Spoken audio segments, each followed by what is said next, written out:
anything that entails. I might be able to handle a little training. Well, I'll reach out to them and see what the Yeah, because we're doing it different this year. It might be, a lot of this stuff I don't see in this. I've seen it when I was teaching hearsay and punitive. I felt like that with many of the superintendents I worked with. Well, I'll definitely reach out to them and See what it is. Yeah. And, and whether it's something we can I was looking at it, it's really keep. yeah, I mean, I can but continue with I can handle a little training as long as it's not overdone. we have too much still. Sharing this with Betsy because one of these things when they come online, it was nice to have it as printed.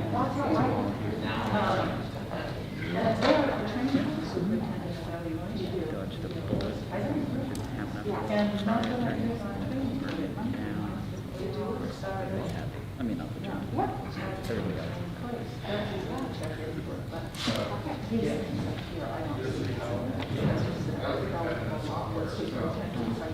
work with. Sometimes I express them, but I wasn't in a position.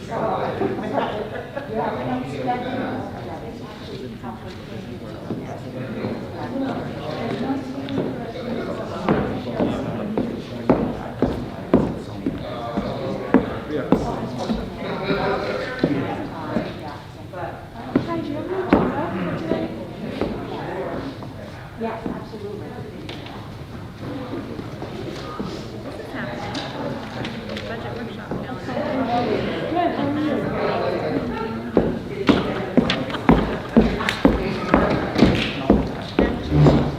There was something else I wanted to know. What is it?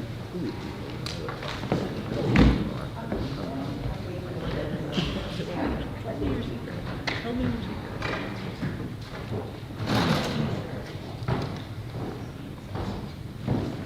Well, it appears that we are 6:31 and most everyone is here who's planning on being here this evening. So I would like to call to order the 9th regular meeting of the Board of Directors of SAD 52. And if Yuri could lead us in the pledge.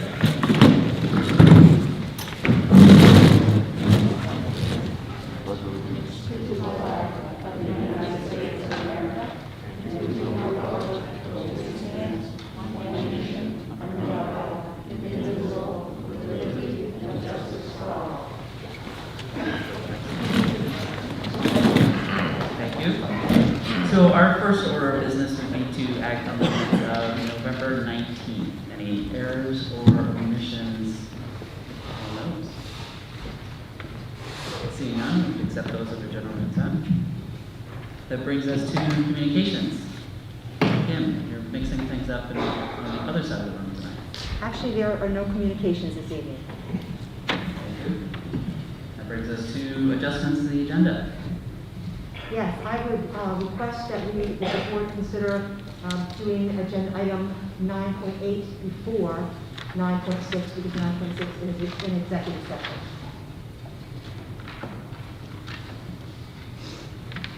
Any objections to taking up that item prior to? If not, that's how we will proceed. Thank you. Brings us to committee reports. Finance, Yuri. Finance has not met. PTB did meet. In the continuing COVID saga, it appears that our team of experts here has us in good shape for potential additional funding. Dan described to the committee some additional air quality improvements that we will likely, hopefully, fingers crossed, toes crossed, be able to accomplish in a third round of possible funding with, again, the same sort of really tight time frame. So all the pre-work that has happened over the last few years of identifying opportunities for improvement around the district seems like it is hopefully helpful. And as Dan said, probably being non-fast and emptying his trash can. So various iterations of possible projects and quotes have been handy by as this evolves every moment. The air handling projects that Dan described would be at Tripp Middle School and potentially, given how the projects play out, a couple spots in Levitt Area High School as well. These are areas that Dan was very helpful in pointing out, and I think it's important for everyone to understand that from an air quality standpoint, we're absolutely meeting standards in our buildings currently. These would simply be improvements and would also address some making life easier sorts of things, between removing the need for some window units and some other things that accomplish our goals but are probably nobody's favorite project once it gets to that time of year. So definitely we'll look forward to hearing more of these projects, and I think Dan was, and certainly anyone who's driven around the grounds here recently, we're very fortunate to have local contractors that have gone above and beyond as far as being available, as I'm sure Kim will touch on in her report as well. There are other districts who have had monies available but simply haven't had the ability to access contractors or access resources to physically get these projects done in the time frame that we're going to need to do it. So we are very fortunate in this district, and we'll look forward to continuing projects there. Curriculum policy, Joanne. We did not meet. We were going to meet and we didn't, and then we got a message that we need to meet. So I guess we're going to have a 20-minute meeting fairly soon, and I don't know if it's going to be Zoom or in person. That was the kind of questionnaire that went out to us today, is which way to do it. So we'll look forward to hearing about that. Thank you. That brings us to student representatives report. Lydia. Yes, the community food drive was successful, which was run by Key Club and National Honor Society. We were able to make Thanksgiving meals for 5+ families, as well as raise a bunch of extra snacks and other various food items. Now Key Club is doing the bottle tab fundraiser. We're collecting bottle tabs from aluminum, all kinds of aluminum products, from food products and soda cans, and we're going to be donating all of them to the Ronald McDonald House. And there's also been some changes to Winter Carnival. There's going to be an event each week for students to participate in, and it's starting now until the week before February break. Thank you. So what's this week's event? This week is a scavenger hunt. Ooh, interesting. Very interesting. Look forward to hearing how those things turn out. Well, maybe not necessarily the scavenger hunt specifically, but the events. Thank you. Administrators report. And then we have a game of rock paper. Oh no, Mr. Shaw's going to I won that game already. Thank you. Let's see. Olivia took a couple of things off my list, so I won't repeat them. One other thing that I would mention is that over the last couple of days, the Exploring River Valley class has taken on the project, and I think we discussed this a while ago, about raising some funds to replant some trees around campus, and that has taken off like a wildfire in California. There's lots of activity going on with that. Mr. Gray was actually down to see me today. He was a little overwhelmed with the support that he was getting around the building and wasn't quite sure how to handle that. But we worked through that, and that's going gangbusters. We also have, if you noticed, if you came in the main entrance, that there's a Christmas tree there in the main entrance. That's the JMG gift tree that they do on an annual basis, and there'll be some tags hanging up that over the next couple of days to pick those up and help out some people in need. Following up on our last meeting, I got some final information regarding Conference Day, and we had just over 80% participation on Conference Day, which was very good and right in line with years past. So that was good to see, because we were nervous going into it to see what we're going to have for participation. Lots of good feedback from that as well. As we work through this semester, I want to remind everybody that we have gone to a 4x4 block system. So the first semester is Green Day classes, and the second semester will be white day classes. So we are just a little more than, we're getting to be about 3/4 of the way through first semester. So we are accelerating quickly towards January when we wrap that up.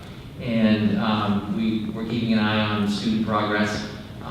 One of the ways we do that, Ms. LaRaj and I were discussing it today, looking at the ineligibility list for winter athletics. It's a little more complicated with the 4x4 system, but we're figuring it out, and it's a little longer than it has been in the last couple of semesters, I would say. Not unexpected, but something that we are working through and continue to monitor as we move forward.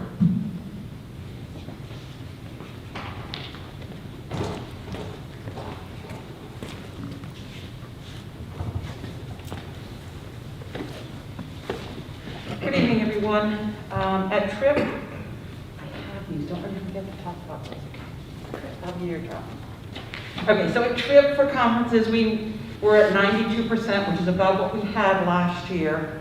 I have notes from the different teams. Fully remote students were the ones that seemed to participate the least.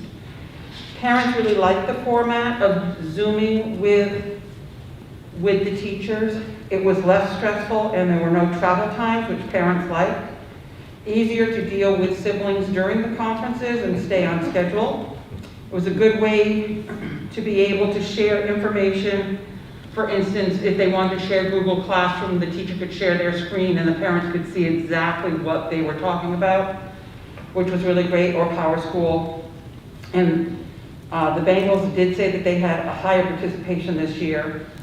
Another team said that theirs was about the same at 92%. Some parents were hard to get in touch with. Most people, they did not miss the face-to-face. So another way of saying they enjoyed the Zoom. The participation rate for the parents on all teams was 90%, I read already. Okay, most of the parents who did not attend the conference were students who were fully remote. Advisors did reach out and make multiple attempts to schedule conferences. Parents liked the format. Teachers loved the format for the reasons that I had mentioned before. Did I miss anything? Nope. Parents who would usually not attend were more comfortable with the format and our attendance was better. And then as far as the student engagement, I think overall we felt that it's about the same. It was the same. The biggest struggle was, again, the distant learners, completely distant. With the more supports for the students when they're in school, we have room 211, which is our learning lab, which is new, and room 225 for our 4-day people. It helps to keep them going forward, and without having any behavioral problems on the in-person days, the student engagement is much greater because there's no fear of harassment. Because the groups are so small, it's easy to monitor everybody in the room. With the classes being 80 minutes versus 70 minutes, the in-person days, they are able to cover about as much curriculum as they had in the past. I think one team told me they were probably just a couple weeks behind from where they were last year. One of the negatives, though, is because it's in-person 1 day a week, there's less rigor than there was in the past, and teachers feel that they are not getting quite as deep into the topics that they would have. So those are some of the points that the teachers have brought up. To handle some of the issues, the report cards for trimester 1 are being mailed, just like our progress reports were mailed, and they should be going out. If they didn't go out today, they're going out tomorrow. One of the things that we're putting in it is, good stretch, thanks, is resources to help students. And so this is going with every report card to help with that communication piece. We have Wednesdays scheduled, which is our remote day for everyone, and then remote daily checklist. So we're trying to reach those kids that are constantly remote. And then On the flip side, and I have to admit, we stole the format on the back with the 3 columns from Levitt. And we have the guidelines for cohort A, B, and then the fully remote. So we're doing everything we can to continue that communication with families of this is what it should look like, and this is what we need to do to get everybody through the year. So that's what's happening at TRIP. Do you have any questions? Thank you.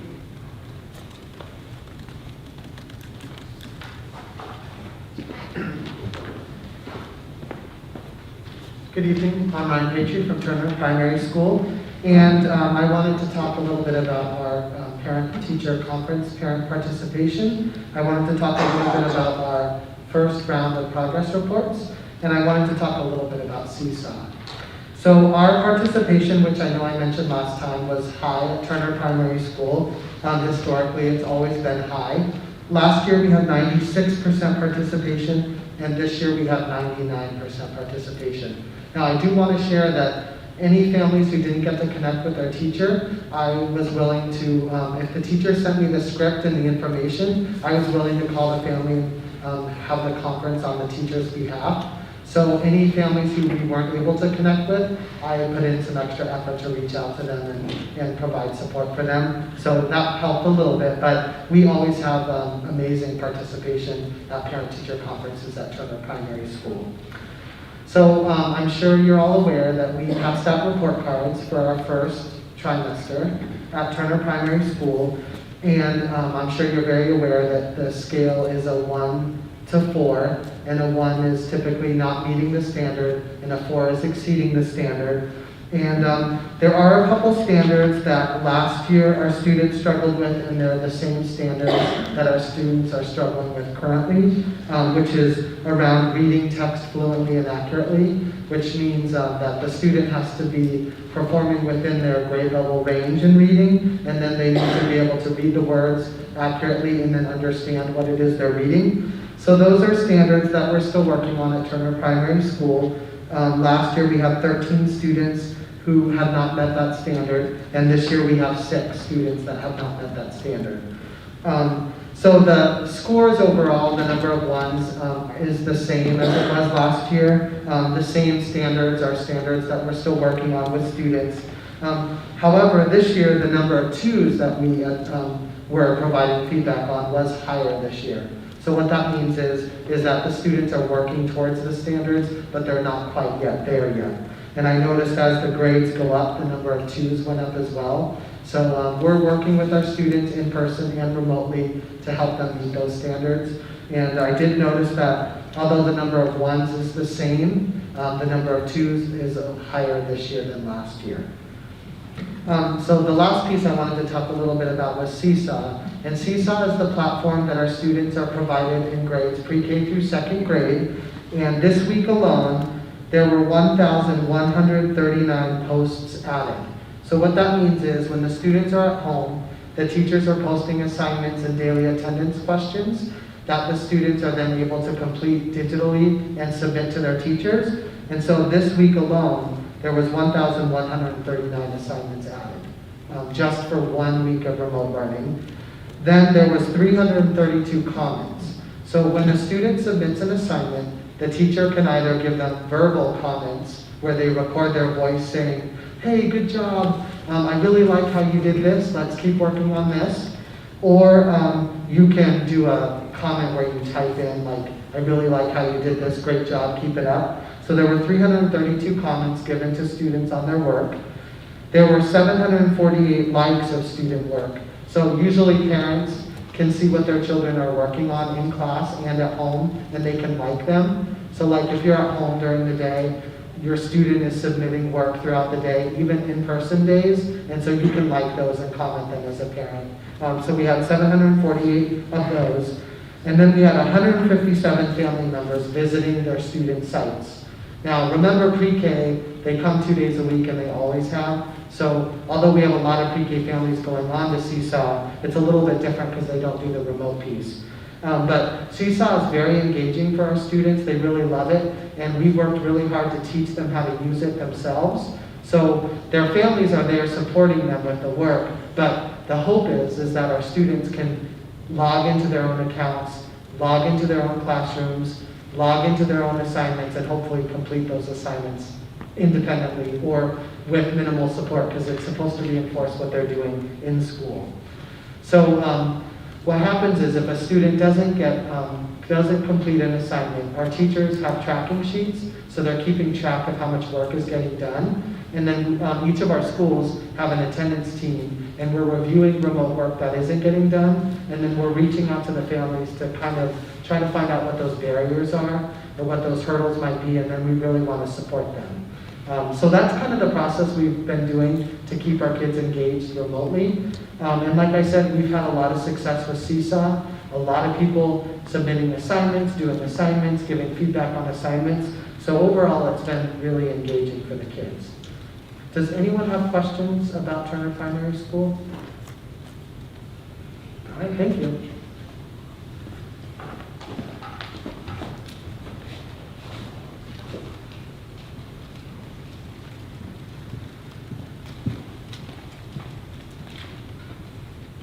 Good evening. Kelly Marston, principal at Turner Elementary School. So just thank you, Ryan, for doing so much of our prep work, making it a lot easier for all the rest of us. Participation in conferences at TES was 95% this year. Last year was 98%, so it was a little bit down. Also, I was surprised to see how much positive feedback we got about how parents felt about having the conferences via Zoom. And I think that had a lot to do with trying to get kids from one place to the other and get to and from conferences. That seemed to be, and then have siblings, that seemed to work out well for families.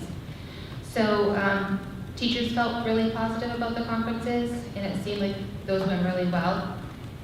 And looking at the data for math, reading, and writing, I looked at numbers for how many, the percentage of students that received 1s, 2s, 3s, and 4s in 2019 and to this year. And overall, the numbers, the data looks very similar. There's a slight drop in reading, but math was over 60% of our students are meeting or exceeding the standards in the area of math this year. This first quarter, and 60% in reading. It was slightly less than that last year. And about 68% meeting or exceeding standards last year in writing, and this year it was 59%. So pretty much that's overall very similar. I think it's important to note that this shows quarter one from last year to this year. Quarter one last year is pre-COVID, and quarter one this year is 8 months into the pandemic. One of the things that we've talked about at our building leadership team as we've looked at and analyzed data is that we are noticing that kids are picking things up quicker and more quickly while they're the in-person days, but I think that a lot of that has to do with the small class sizes. So teachers are still talking about the fact that how much more they're able to teach in a class period. The time, an hour block of reading might be like 3 days of reading for kids because you have such a small group. So they're able to feel like they're able to move kids forward. Many kids have moved several levels in reading, where we would have seen smaller increases with larger class sizes. So I noticed one thing that also teachers talk about this as well, but it's so apparent when you're walking in and out of classrooms how engaged kids are in person, and it's so much about that small class size and having that individual attention, and just really excited to be there because it's very difficult. You can't just escape and kind of be part and in the background and kind of check out because you're right there with everyone and right there with the teacher. So student engagement in class is high.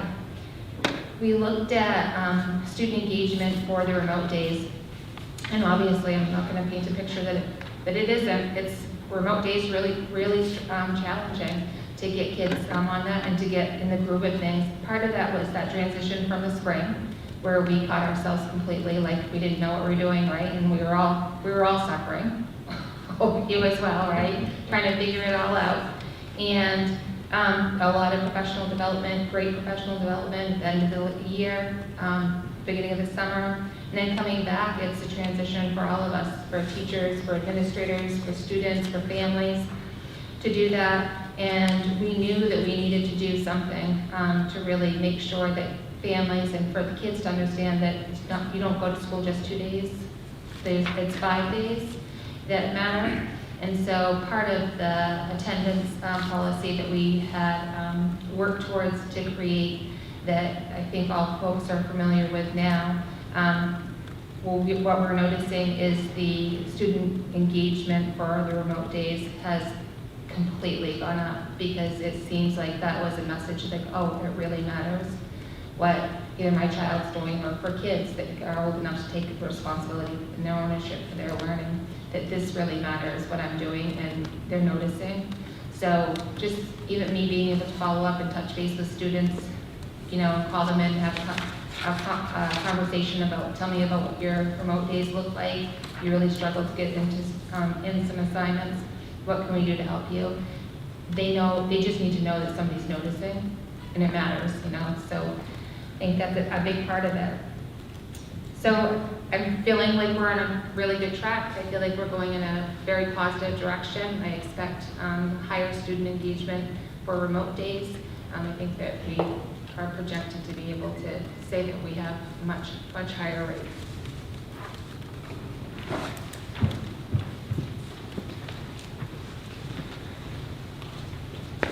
Good evening, Doug Parker, Green Central School.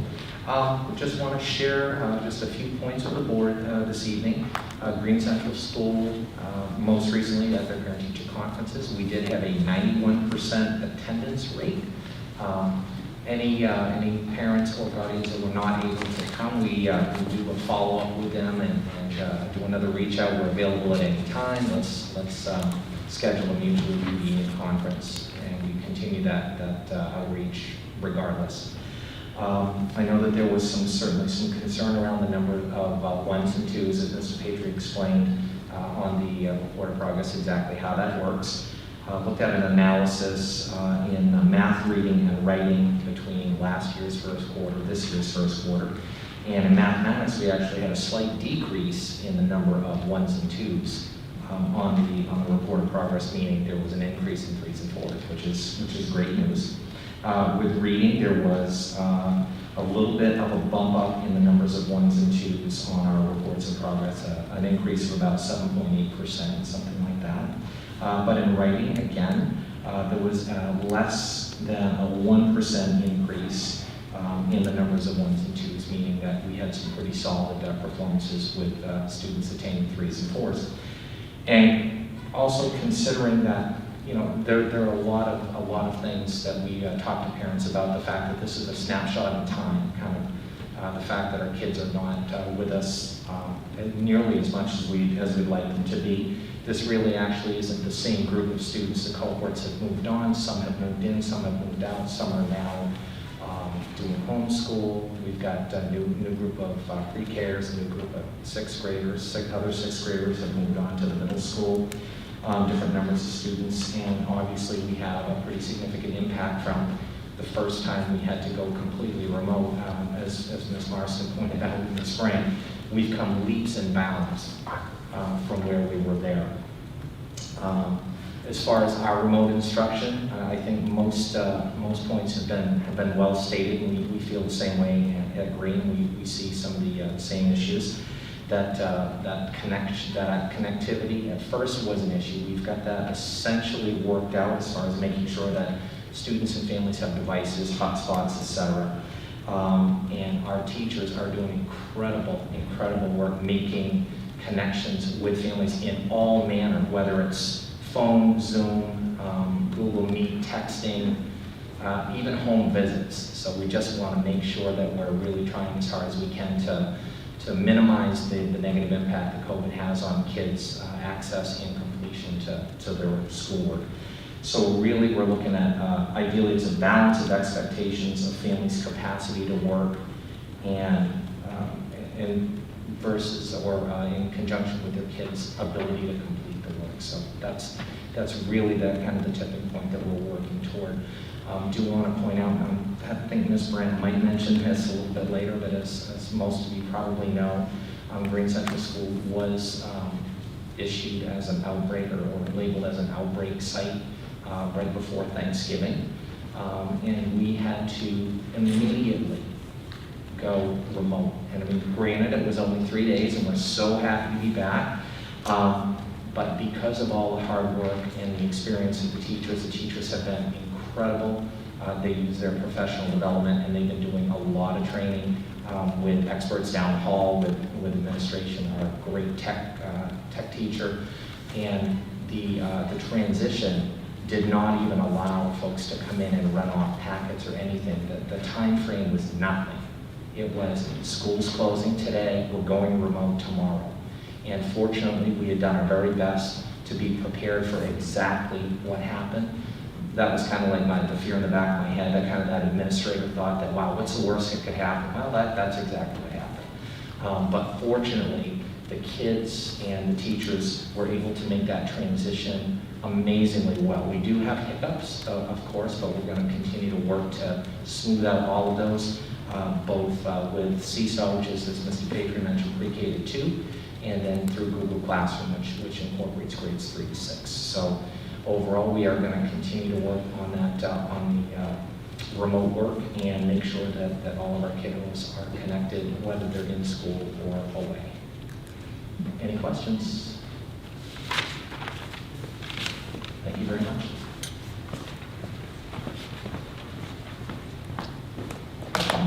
Hi, I'm Danielle Harris, principal at Leeds Central School. I had, or our school had, 93.7% attendance in the parent-teacher conferences, and I'm sorry, I don't have track of that every year, so I can't compare it to how it was last year. It feels like that's pretty close to what we usually have. I'm sure it's well over 90% every year. But there was a lot of positive feedback from teachers and parents about the ease, like someone else mentioned, that you don't have to travel, you don't have to worry about finding someone to watch your kids so you can come in and do it. And I think that afterward I heard a lot of really positive from the teachers about how pleased the parents were to have those conversations. And the timing was really good because we were, far into the school year, and it was a great time to have some conversations about the remote learning days and the expectations for those days and why some of the kids, might have been struggling a little bit because of trying to organize themselves and learning how to do all that. So I sent an email out to my staff and asked them if they did have more students with 1s and 2s on their report cards due to was low amounts of remote work. I guess that was an impression some people might have had, causing more 1s and 2s on their report cards. So I didn't actually do a calculation analysis. I did more of a qualitative analysis. And I had some great comments from some of the teachers. My pre-K teacher is just loving, actually she's shocked that she's loving teaching her remote pre-K class. And one of the really great silver linings, which we're finding all over the place, there's all kinds of negatives to the COVID situation, which we don't even need to go into. But every now and then we keep finding these silver linings. And for the pre-K students, it's that their parents are right there with them. And they know what they're learning, and they know what they need to learn, more than pre-K parents ever have before. So she said those parent conferences were amazing because the parents already knew where they were at, and they were able to have partnership conversations that were just wonderful. In kindergarten, again, those are great conversations with parents. She had 100% of her parents, oh, I'm sorry, I take it back. She had 87% of her parents participate. So in the cases where there are a couple of kids that maybe aren't getting their remote work done, I'm asking teachers to share that with me so that we can work with the families and try to see what the barriers are to getting that done. Moving up to first grade, the problem with first grade this year is that they didn't finish kindergarten. We all know that. They didn't finish kindergarten in March, so they kind of started at a different place than first grade usually does, but they are making really good gains, and there are kids making tremendous progress despite the fact that we're only there 2 days a week and they didn't finish kindergarten. Moving up to second grade, the virtual teacher has students in person on Mondays and Tuesdays. She has a cohort of lead students in person. And then on Thursdays and Fridays, she teaches a cohort of remote students from Turner, Leeds, and Green. And so she said they're doing pretty much the same work, the same levels as they have done in the past. And then we also have a second grade teacher that has a class of kids that are just really rocking it. And a few of the kids who are struggling to do their work outside of school, she has someone come and help them, whoever's free, an ed tech or a substitute teacher or whoever, come and help them the first thing when they walk through the door on Monday morning or Thursday morning, so that they're up to par with where they need to be when they start for the work for those 2 days in person. So third grade, she had 100% of her parents participate, and she's struggling a little bit with how to grade the remote learning because parents really want to help their kids, and some, they're not trained as teachers, so they don't know whether it's okay to spell the word for the kid or to try to have them sound it out. And of course, parents always want to help their kids in any way that they can. So sometimes it's a little bit hard to tell how much help students have had and in what way. But we appreciate so much all the help that parents do give to their children, and whether it might be what we could consider maybe a little too much, it's help, and we appreciate that. So that is wonderful.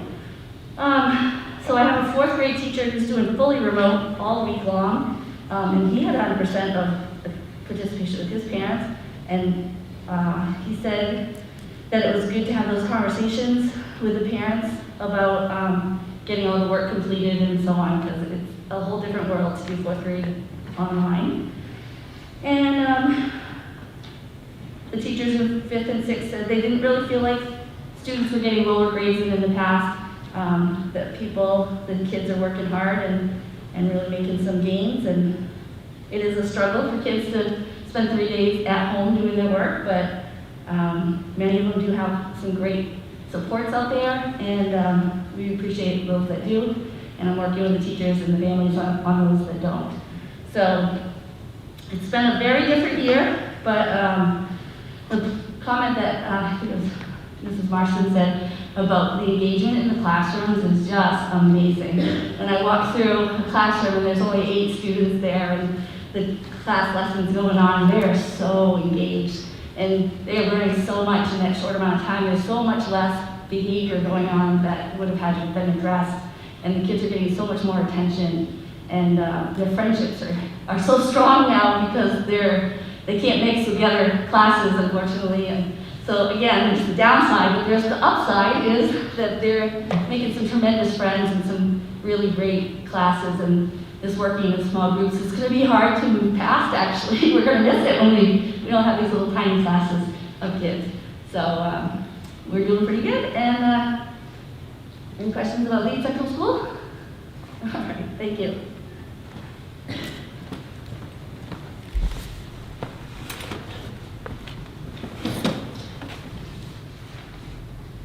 It's the green light again. I was struggling with that. Thanks again to administrators for following up on some of our conversations last time about kind of trying to quantify what we were seeing and interesting information, both participation-wise and certainly on the remote days. And I think we all appreciate the candor that remote days are pretty challenging.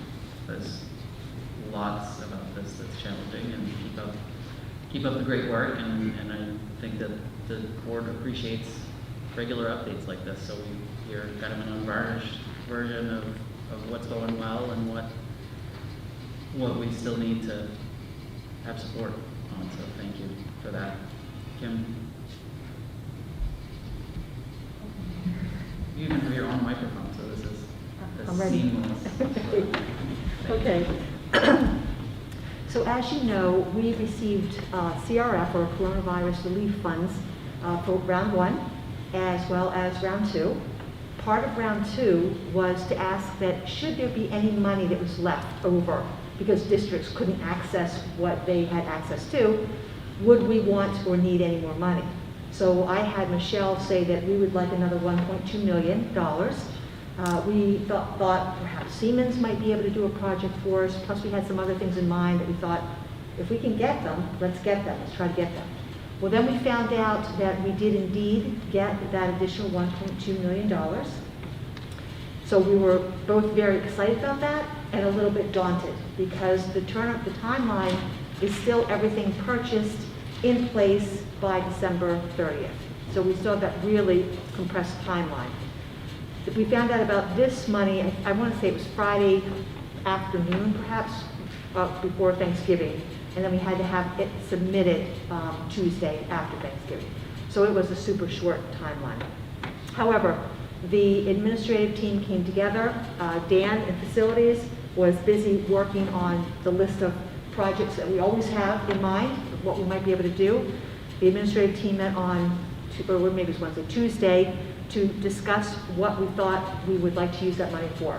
And it was a challenging discussion because it was very last minute. We have a lot of work to do to make it happen, even if they approve it, and trying to decide the balance between what we want for education in the classroom and how we want to spend money for our facilities. That's always a balance we have to seek. So we did come to consensus about what we would ask for that $1.2 million extra dollars. And we are currently waiting for approval. They have asked us for some additional information and justifications, but the turnaround time has been pretty fast, so we're hopeful to know a final answer, I'm hoping tomorrow.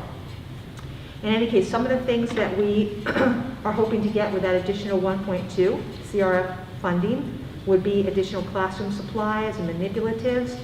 It would be to move forward the computer project that we've had in our budget for a couple of years now.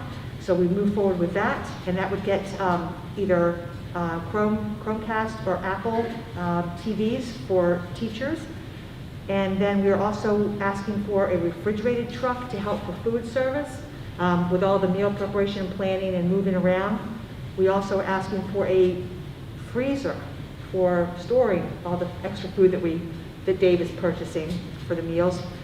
We have a lot of books we are requesting for students as well. We are asking for additional vans for transportation because, as you know, every single year since I've been here, we have students move into the district, some of whom need special transportation, and we have had to come and ask for an additional van. So this way, we're going to try to get some more vans and then have that fleet available to us as is. We also are going to do the ventilation work at TMS. That is what Betsy described earlier when she was talking about the PTB committee. So we have a number of things on that list. We're hoping to get approval for those. And then we will be working very, very quickly and as a tight team to make sure we can get all of those things purchased, all the invoices done, and everything in place by December 30th. So when we got the money, as I said, there was a moment of yay and a moment of uh-oh, because it's a lot of work to get it done. The way I felt was if we get anything out of this additional money that we weren't planning on at all, it's going to be wonderful for us. If we get everything, that would even be better. So I'll keep you updated, keep the board updated on that. Moving on, the Department of Education has put together a team to support schools with contact tracing. You have heard me speak to the board at several meetings about the work that is involved with that. Most recently, Saturday night and into Sunday, it was Principal Marston and Nurse Smith who were working with the DOE, CDC around the contact tracing. And it is a lot of work. It's not just a clean, straight line. It is figuring out who the close contacts are, getting a hold of them, and Principal Marston and Nurse Smith, as in all of our schools, are doing the calls themselves because it always feels better for one of our families or staff members to get a call from someone they know and trust rather than having the CDC call you. Now the CDC follows up, but they get the first call from the principals and the nurses. So that means other than leads, I think every other principal and their nurse has had the opportunity to go through the contact tracing process. Now, what that means is that we're getting we're getting good at it, I guess. But it is a lot of work, and it seems like a lot of them fall on weekends. So I do, my heart goes out to everybody, because the weeks are very, very busy, and the weekend comes, and you hope that your staff can get a little bit of rest, but no, they can't. So thank you, Kelly, and to Casey as well for that work. So I'm glad the DOE has put together a team. We'll take all the help that we can get with that. Another thing that came out recently is the DOE has identified the teacher shortage areas. So when I saw this, to me it was very telling, because every year we're talking about some unfilled positions. It's not just our district, it's districts all over the state. So here are the teacher shortage areas. Pre-K, grades K through 3. English language arts in grades 7 through 12. Social studies in grades 7 through 12. Teacher of students with disabilities or special educators in all grade levels. Mathematics in grades 7 through 12. Physical science in grades 7 through 12. Spanish in pre-K through 12. Physical education in pre-K through 12. Health in pre-K through 12. Visual arts in pre-K through 12. And English as a second language in pre-K through 12. So we have a lot of areas where there are teacher shortages. So when I saw this, I just thought, yeah, we feel it in our schools, but this is actual evidence that it's not just our district, it's everywhere across the state. So I have been giving an update every board meeting on the number of positive cases and the number of people in quarantine at each school. I'd like to start by saying that, as we know, COVID cases continue to rise. There were 232 new cases yesterday, bringing the state to a total of 12,440 cases, and up to 222 deaths. So, it's just so sad. In any case, as those cases rise, here are the numbers for our schools. In TES, we have 2 positive cases, no outbreak at this time. We have 15 staff and 8 students in quarantine. And what I don't share with you is that if we have students who are home because they're having symptoms of being tested, but that's a possibility everywhere. In TPS, we have 0 positive cases at this time and 2 in quarantine. At Tripp Middle School, 0 positive cases and 4 in quarantine. At the high school, 0 positive cases and 1 in quarantine. At Green Central School, 0 positive cases, 4 students in quarantine. And at Leeds Central School, 0 positive cases and 0 in quarantine. So at this point, it's pretty remarkable how few cases that we have had. And you've probably heard the CDC talk, Dr. Shaw talk, or the commissioner talk about the fact that we are following all of our safety measures. That's wearing masks, that's distancing, it's the hand washing and sanitizing. It is making sure that we're doing the cleaning, and it's having everybody do the health checks every single day and stay home if you're sick. Because of that, we have not yet had community spread inside of our schools, which is wonderful.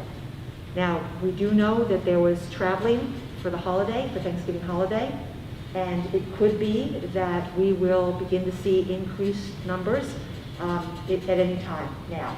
So I will keep you apprised of where we are with that.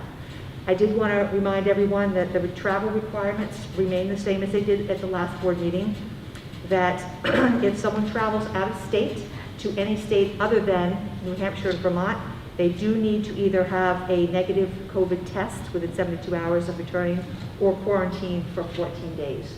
So we are always reminding our staff about that as well. If you're out of state, you have to follow those rules. And with the holiday time upon us, there will be probably more travel, and we're just trusting that everyone will be really careful about this, because we want to continue with in-person instruction, and it matters a ton to our students. So we're hoping that everybody will work with us on this. And then finally, as I do at every board meeting, I'd like to thank our staff, our teachers, our administrators.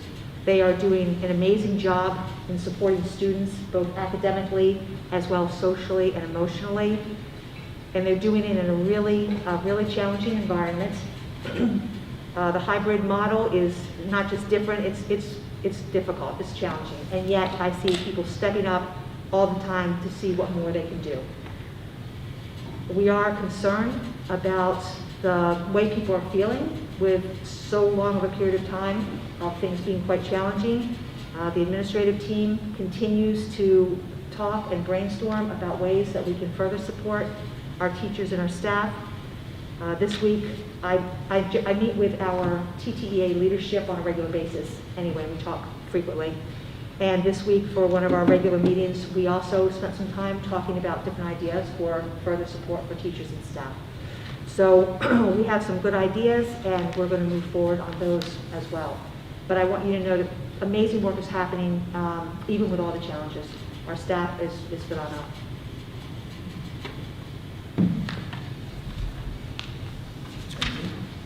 Any questions for, yeah. Well, I just echo again the board's thankfulness and commitment to continuing to support. I mean, we understand that this is certainly not easy for anyone. I mean, who imagined this these circumstances that we're in today, and certainly appreciate, again, everyone's candor, and some things are working great, surprisingly great, and some things are not working as great, and as we all work for solutions where we can solve things, and understanding that there are some things that we may not be able to solve in our own teeny tiny little corner of the world. We appreciate those ongoing conversations. That brings us to public comment. Do we have any public wishing to comment? If not, we can move on to old business, which it appears that we don't have any of that either. So let's go for the consent agenda. Non-instructional appointments, and it appears that we do have one change there. Entertain a motion for the list. Carlos, do we have a second? I'll second. And we have a second as well. All those in favor? Carlos? Crystal? Thank you. Sorry, Daniel. And that was unanimous as well. Brings us to new business. 9.1, presentation by Athletic Director Ryan Marash on Levitt Area High School winter sports. Thanks for joining us this evening. Good evening, Ryan Marash, Athletic Director at Levitt Area High School. So, winter sports in general. So the MPA has been meeting regularly with the state agencies, and they've come up with a new set of expectations that we'll be following. I'll highlight some of the changes that are in there and go over the start dates with you. And then I'll break down each of the individual sports and how they're tweaked and changed a little bit. And then some of the few stepping blocks that we still have in front of us, as well as some possible changes that may come with the budget with going with winter sports as they are set up now. Probably the biggest change that most people are aware of is that during the winter athletics, they will require the use of masks at all times. Obviously, this is in reference to the governor's executive order that face masks must be worn at all times. During the fall season, after the warm-ups and the stretching were done and they got into the rigorous part of games and practices, the athletes can take off their masks. That won't be an option during the winter season. Another change in winter athletics is that there will be no spectators at any time per the MPA's decision. This is based on the governor's executive order that no more than 50 people are allowed in an indoor space. Most of our games will require between athletes, officials, coaches to be right around that 45 to 50 mark already. So the MPA decided to make it easy for us to say no spectators at any of the indoor events. Between now and December 7th, all athletic activities on campus except for weight room, if it's open to all, were to be completely not happening. We weren't able to open up our weight room to all because we can only fit about 4 athletes in there at a time with a supervisor. So we just left it closed during the in-between season part. As of December 7th, the MPA is allowing for individual skills and drills and conditioning for all winter sports. So there's no one-on-one, there's no scrimmaging, there's no defending at all in the team sports. So basically it means that each team can be in the gyms, on the ice, in the pool, whatever they use, but they can't do anything that involves athletes being closely connected to one another. Then, starting on December 14th, all activities basically open up to whatever teams would normally be doing during the winter season. They can have tryouts, they can have practices, they can scrimmage amongst themselves. They still need to be under the 50-person mark, We're still wearing masks at all times and sanitizing frequently both hands and shared equipment. Then, if things go as planned, starting on January 11th, teams will be able to have their athletic games and competitions. These will be with teams from the same geographic area, which is basically teams from Androscoggin County and neighboring communities for Lebanon. I believe the furthest we would travel right now would be to Coney for ice hockey. All other sports were even closer than that because there are more sports offered at the schools around us.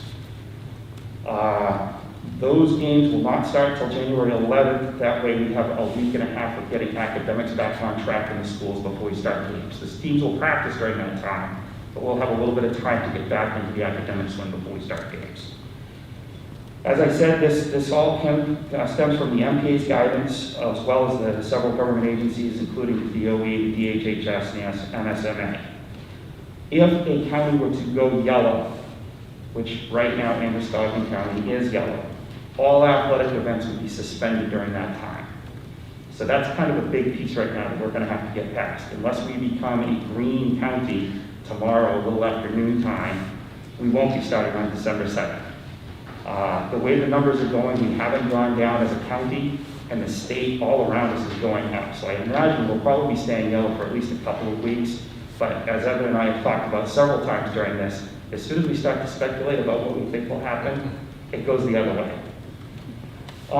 As far as the individual sports are concerned, we're still waiting on the MPA to put out the final bulletins. Of course, I wrote this at noontime, and the MPA released bulletins at like 3:30 this afternoon. So I have seen the bulletins, and there are going to be some other basic changes to sports. But the biggest pieces will be things like benches need to be spaced out more. We're going to have frequent timeouts to disinfect shared equipment. No locker room use unless we're able to use those locker rooms socially distanced. Our locker room space will allow for like 5 to 8 kids in each locker room, so we won't be allowing locker room space at our home games. The hockey rink is talking about having 2 locker rooms per team, which would allow us to have enough space to get about 18 kids in there, and that's about a varsity team. So that's probably the only locker room space our boys and girls will see all season. Officials will wear masks at all times, which is also carried over from the fall.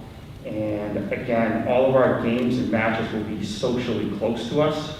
We won't have trips traveling much more than down to the Lewiston Auburn area, maybe Poland, and like I said, the furthest north we'll go is up to Coney.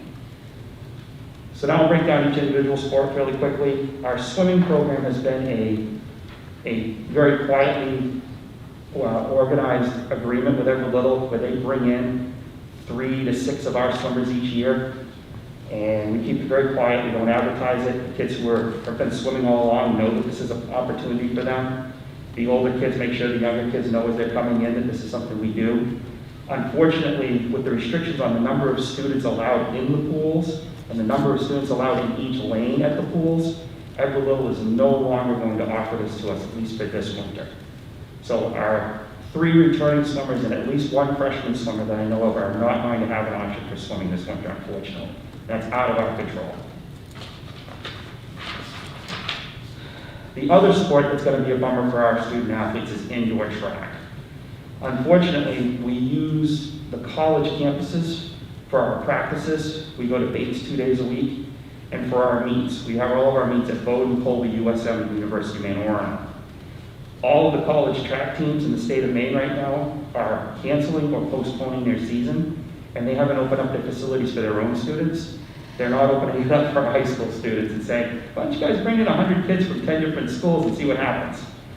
So unfortunately, indoor track will probably be the indoor track training season, where we'll use the auxiliary gym, the weight room, and some designated hallways for kids to do workouts. Coach Ventura and his staff have done a fantastic job of coming up with ways that we can make this at least somewhat interesting for the kids. And there's a possibility we may do some sort of intramural sport, interscholastic with some of the local teams, but the way it's been shared to us right now, I don't think it's something we can do safely, so it probably won't happen. Alpine and Nordic skiing will probably be very similar to what we've done in the past. However, we're not looking at these giant meets where you have 7 or 8 schools meeting at a mountain or at a cross-country course and having at it. We have to still be under 100 people even outdoors. So we're looking at a smaller, more regionalized schedule as the other sports are. The ski resorts and the Nordic facilities will not allow us to be inside their facilities. So our bus transportation will have to stay at the meets, which is normal for most of our ski meets in the winter anyways, because that'll be the only place to go to get warm, because we won't have the access to the resorts. Otherwise, the ski season looks like it's probably going to be very similar to what we've seen in the past, minus championships. You can't get more than 100 people to a mountain or to a course, so obviously they won't have to be able to do that. They tried that as an experiment in the fall with cross country, and as most of you know, we had to cancel the state cross country meet about 3 days before the meet. So I don't think they're going to push for that. Ice hockey is a slightly different sport for us because we co-op with other schools. Our girls team, we co-op with everyone in Poland. The boys team, we co-op with Poland, Oak Hill, and, am I leaving out? Poland, Oak Hill, and Gray in Boston. Thank you. Fine and blank. That's why you got me, man. Thank you. We're not exactly sure how much hockey will have to change, but we do know that we're going to have less ice time on our rink. Once again, the colleges have shut down their rinks. So schools that rely on Bowdoin or Colby for their practices and games are looking to places like Minoy Savings Bank Arena as another option. So the MPA has already pretty much made it clear we'll only have 3 hours of practice a week instead of the normal 5. So that'll be a reduction in our ice time as a program. Our transportation will look different because we're not going to travel as much. It looks like Minoy Savings Bank Arena is going to be the home rink for both Brunswick and Mount Ararat. So that's 2 more away games that will be at our home rink as opposed to normal. And as I said, co-op hockey is a little different. We transport all of the 4 schools or 3 schools on 1 bus. So that is a little bit of a question mark in everybody's mind. Obviously, we'll have kids from 3 and 4 different schools practicing and playing together all season.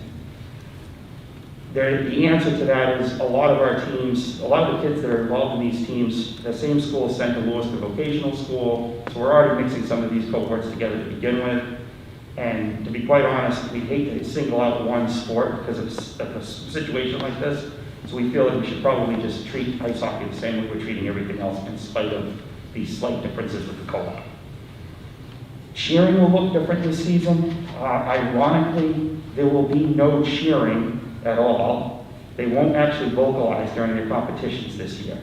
They will just go through their routines, doing their stunts and doing all of the dance that they do. I find that extremely ironic. But the other piece of that is they won't be going to competitions. It looks like the competitions will all be virtual. So there'll be a time slot where our team needs to be ready to be on camera on a Zoom. The judges will be on the other side of those cameras watching the competition and score just like they were in the room. So their transportation costs will be cut to 0 because they won't be going any place except here, basically.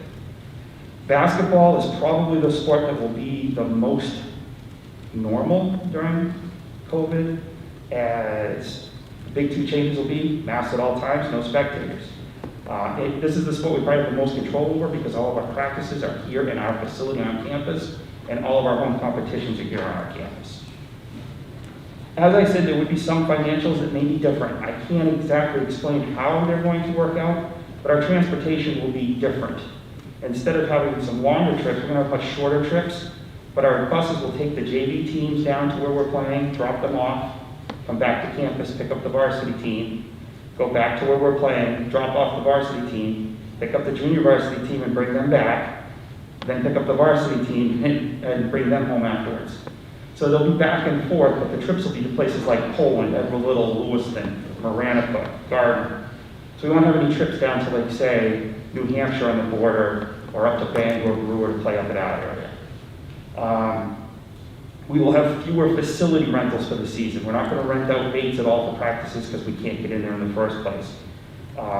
We won't have any reason to rent out. We'll have as many ski fees as we normally do, but there won't be as many further away trips, so they won't be as costly. And then we also won't be renting out the ice hockey facility as much because we can only practice 3 days a week instead of 5. Obviously, a raise in our facility, our cost for the season will be all the PPE that we need to use. We're going to be spraying down everything multiple times during the games, during practices. We will eliminate security costs without any fans coming in. There's no need to have 2 or 3 security people to make sure that everybody's behaving and making sure that we're collecting fees with no problem. But on the subject of collecting fees, with no spectators, that there'll be no gate. And we use that gate money to help pay for our officials during the season. So that's money that will be lost at the same time. And then finally, the factors that need to happen for us in order to have a winter season. First of all, we need to go back to being a green county in order to do anything. Second of all, we have to make sure that there are no outbreaks within our district causing us to shut down for 14 days. Third, we need to remain in in-person teaching environment. If we go all out of school and digital, we're not allowed to have athletics per the MPA. And then fourth, we need to make sure that our school board agrees with this plan and we move forward with it. With all that said, I'll hand things back over to Mrs. Bullard unless there are any questions.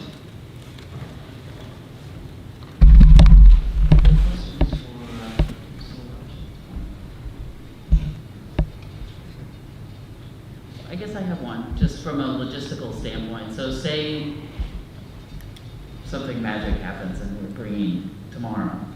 That's easy to follow the timeline. I guess very easy for my brain to follow it. Say 2 weeks from now, we turn green. What implications or further along and I'm sure you guys have had these conversations, implications around, are our athletes actually ready to be in a competitive environment, or is it just flipping a switch and, hey, let's all run a lot? So, ironically, we've run into this somewhat already during the fall season. We were just about ready to start our season when we had our mini outbreak here in town, and we had to shut down for 14 days, send everybody home. We came back and we had a 1-week period before we had any scheduled games, except for the golf team who needed to have a chance to qualify for their state championships. All the other teams had 5 days of getting back into practices before we get into games.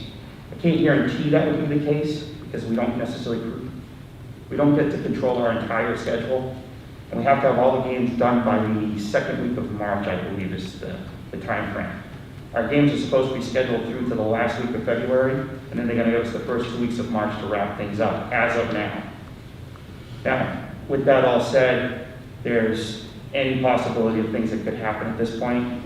One of the rumors out there is that the state's going to say that we're going to shut all athletics down until we come back from the Christmas vacation. And that would set everything up the back a bit.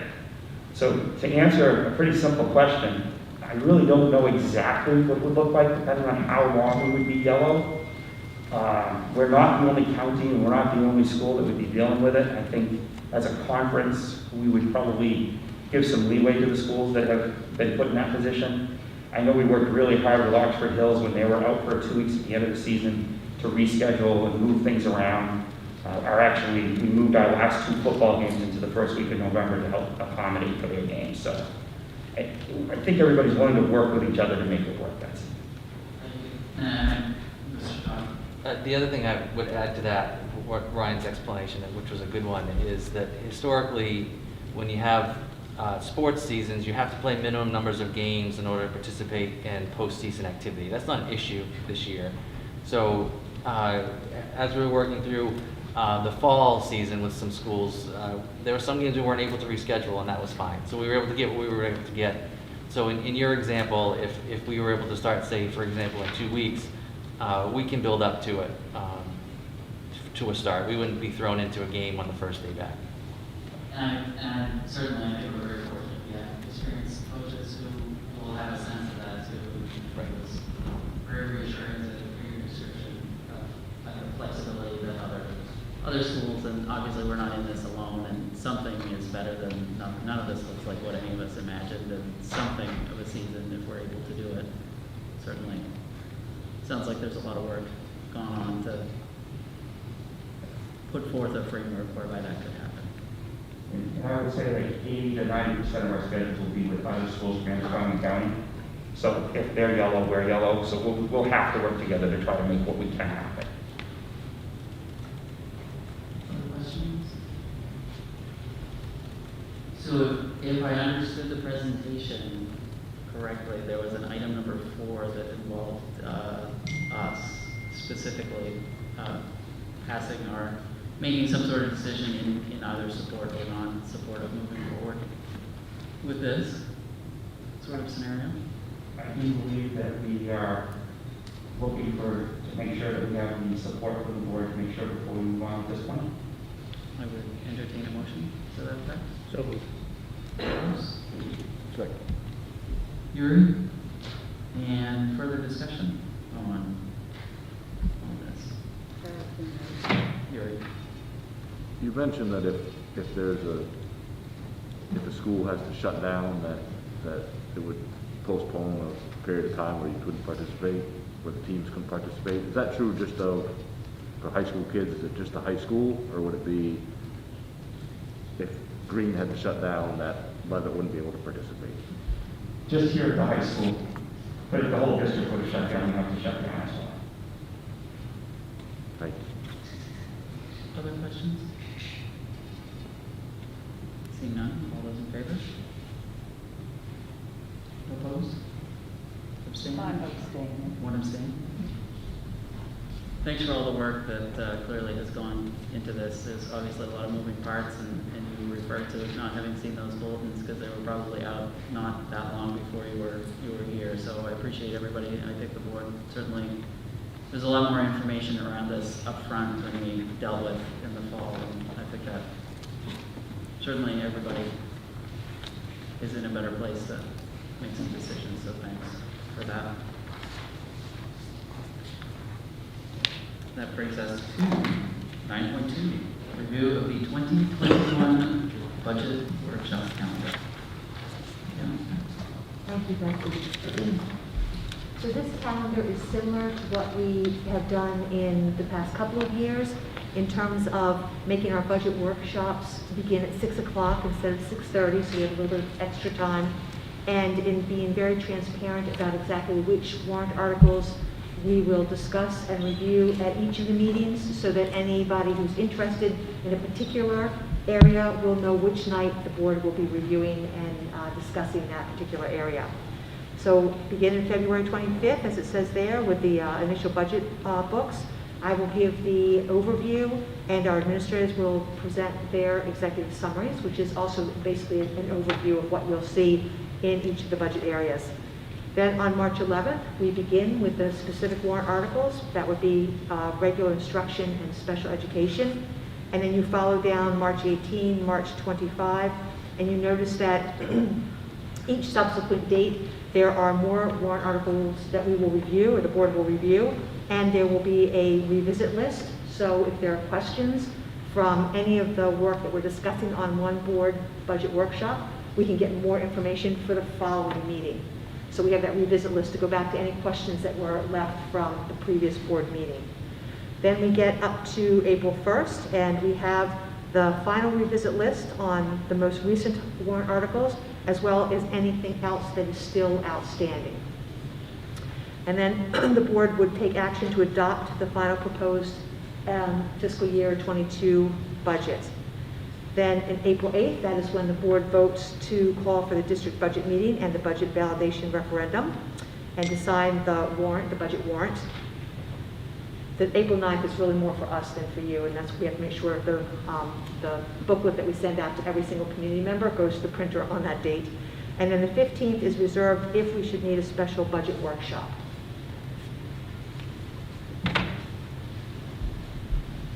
Questions on that? Head two, okay.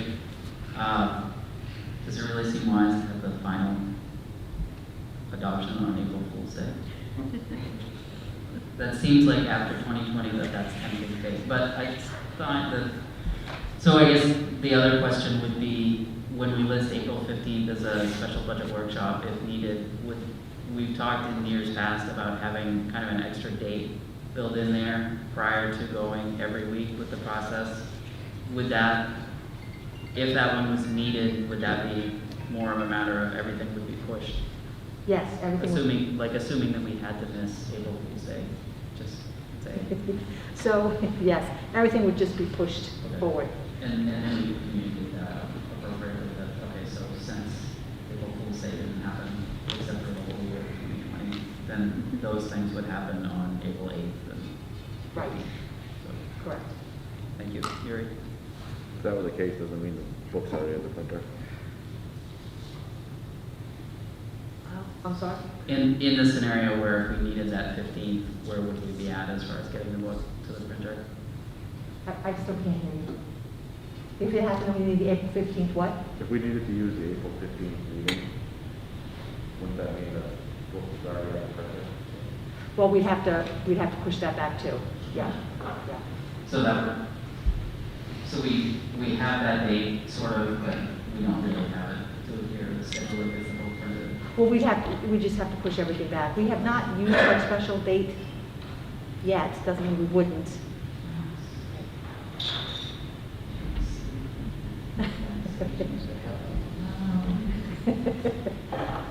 You know what, the 18 tells me the same thing. Stop saying things out loud. Okay, so, but we would work around that. And then there was another piece after the board decides on if they're comfortable with this that I want to share.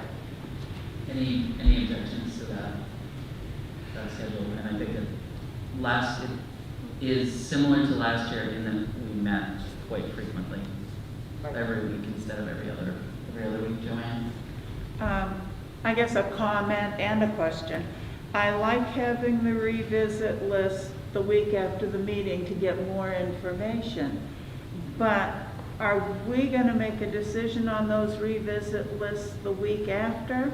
Or are we going to wait until April 1st with the final revisit list? Because it seems like sometimes some of them are waiting to see how the rest of the budget goes before we finally decide on revisit. Do you want me to address? Yeah, you could. Yes, please. okay. So what we've done in the past is sometimes it's a simple question that we can answer and then the board's comfortable moving forward. And then other times, I know last year there were a couple of items that were specifically put to the last meeting so that we could look at it. So nothing is set in stone in terms of we have to make our mind up. It's just an opportunity to get any more information then. And then I like that. Okay. So Kim, to further clarify that, the board would, I mean, as always, the board has the flexibility to act on items as they choose throughout the process. But I think that Joanne brings up an important point from a communication standpoint, that if we have, some of these end up being opportunities for additional information as revisit items, and then I think just as long as we're clear about there may in fact be further conversation at that final revisit list as far as the final decision on things. So, as always, communication. Yeah. Other questions on Yuri? No. On the timeline? So you don't need us to take any particular action on that piece? No, not unless you, no, we want to change, I'll just change it. We don't need action, I don't think. It's already set in the board calendar that you approved. So we already took action on it? Yes. On your own forward? Yes. Part number 2? Yes, part number 2. So I had proposed that we would hold the district budget vote on May 6th, and then we would hold the budget validation referendum on May 20th, 2 weeks later. And generally, we do it that way. We hold the district budget vote and then the budget validation referendum 2 weeks later. So as is the process, except for last year, of course, as is the process, we reach out to our 3 towns and ask them if they can accommodate the voting at the polls for the budget validation referendum on the May 20th date. And so we heard back from 2 of our towns that said fine, and then 1 of our towns asked if we could maybe change that date. So I did some phone calls, and what I learned was that Turner and Leeds would both like to move forward with the budget validation referendum. That's the actual go to the polls and vote on May 20th. They like having that as a separate vote because it's pretty, what they said was it's not a huge requirement for manpower or hours. Green would prefer that the budget validation referendum be held along with the state election, which is June 8th. So I spoke with Darlene, the town manager, and asked her a little bit about that, and I talked to Kurt Schaub, and I talked to Joyce Pratt as well. And what Kurt and Joyce felt was that when we did the district budget, budget validation referendum along with the state election last year, that it was very difficult because polls had to be open from 7 a.m. till 8 p.m. The state ballots can be counted by machine, but you've got to wait till the 8 p.m. before you can do the rest of the work to close that up. Then you have to begin counting the district votes after that. So if you remember, last year, it was like midnight or so before I had the results from the 3 towns. And that meant that we had clerks in all 3 towns up until a little later, doing the counting. So Turner and Lee said, let's not do that, let's stick with the May 20th. That would be easier for us to take care of. It keeps it separated. And also, there was a question about whether or not we could program the machines to count the school ballots as well. But apparently that's costly. I don't know the dollar figure. And you have to do that like several months in advance to make that happen. So that didn't appear to be an option. When I spoke with Green, Darlene felt that, well, it would just make sense to hold one vote on June 8th for everybody. And when I talked to her about the reasoning from the other 2 towns about the amount of time that needs to be invested in the hours, she felt that it would be just fine. But she said if the other towns feel like they want to do May 20th, they could also accommodate, Green could also accommodate May 20th. But I did want to tell the board of the conversation. Thank you. I guess as kind of a follow-up to that, if I remember correctly, when we did kind of switch time frame around 1 year with kind of at Turner's request to mesh with an existing vote, there was the idea that perhaps we would all achieve some savings there. I guess from what you're describing from Leeds and Turner, there weren't time savings that maybe at some point when Michelle doesn't have 3 million other projects, if we could look at how that actually played out cost-wise, because the district, obviously, there's a cost to any of these elections, and I think we had some conversations that maybe those costs might be mitigated somewhat in piggybacking on another election, but it doesn't sound as simple as that. So there was a cost from this past summer because people were staying so late to do the counting. And she can, when she's back, she can certainly share that information. Thank you. Other questions for Kim?